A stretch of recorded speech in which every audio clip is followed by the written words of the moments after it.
Welcome back to the Piney Woods Homestead, y'all. Today I'm getting this 40 foot of tile in on this wet weather ditch that I'm standing in so that Lisa and I can get back to the garden easier and safer, to the sawmill, and just roundabout do anything back here that we need to get through this ditch for, which is 90% of what we do on the homestead. So very grateful to get that tile. If you hadn't seen how that came about, go back a few videos and you'll see it.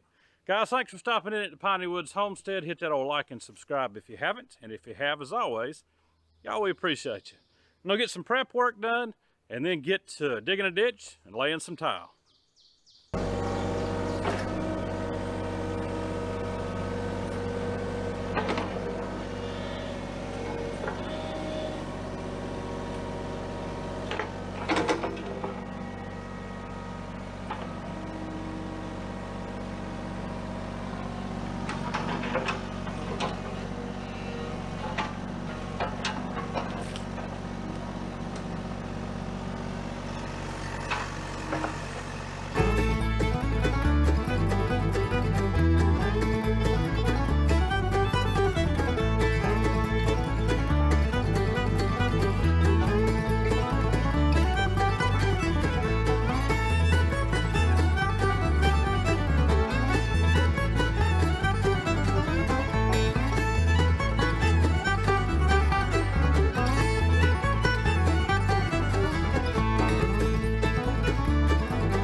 So I had some brush, actually some old junk logs that were no really good for firewood. Moved them out of the way, had an old stump that I had to dig up here. Tree's been down for at least, golly, 7 or 8 years, but the stump was still pretty much intact. So got it broke out, got it out, because this area right here is going to end up being built out. So it'll be an easier transition coming across this ditch. And I decided to knock the new paint off of this 8-10 bucket. It's just been sitting on a pallet. I haven't used it. It's primarily for footings, things like that, but it's going to come in great for this 12-inch tile.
So y'all, what I'm doing here is starting at the head of this tile where it's going to come in, and there's 2 basically streams when we have flood and rains that need to come into it. One from behind Lisa's shop and one from around the front that I'm hoping I can eliminate some of that water when I need to redo the ditch that I did with the box blade last year. Now that we have the excavator, I can do it better, because when we had a flood and rain like 5 inches, which was crazy, back in the winter, I believe it was, or the late fall.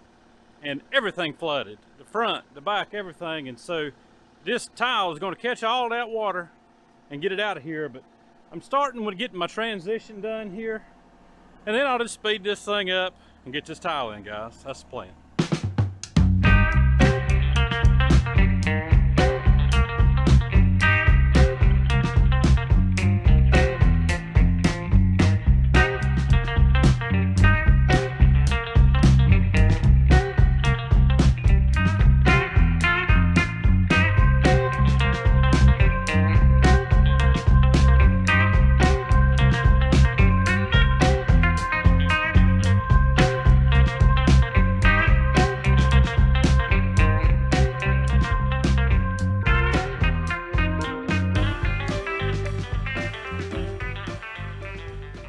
All right, y'all, the tile's in, 40 foot of it.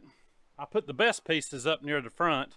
If you remember, if you watched back on how we acquired this tile, it came up from a job site.